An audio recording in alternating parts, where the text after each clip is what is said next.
I think there's always been this dilemma that on one hand you see the actions of the ECB, and as you say, that suggests they're worried, otherwise you wouldn't be doing all these extraordinary monetary measures to support the economy. Right. And then on the other hand, you see the growth rates, you see the profits, which look quite good. So there is that disconnect between the two.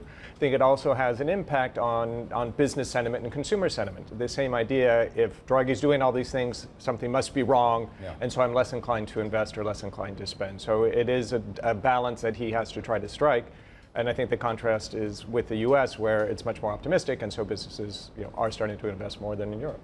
Would you advise people, though, to commit new money to work in Europe, given Mario Draghi doesn't feel bold enough at this point to engage in a proper tapering? Well, I think you're going to look at your cost of capital, and that's quite low. So from a business point of view, you're going to still be able to borrow at very low rates for quite a long time. And you do, on the other hand, see hopefully growth opportunities, perhaps more outside of Europe than within Europe, but still that calculation should be. Do the earnings, as we've seen them coming out of Europe so far, justify on a fundamental basis committing more capital in Europe than in the US? Well, it comes down to, on one hand, what's your capacity constraints? Are you at a point in Europe where you don't have the factories to produce whatever it is you need to produce? So we're not so clear yet that you have constraints in Europe, so that suggests maybe you don't need to invest quite yet.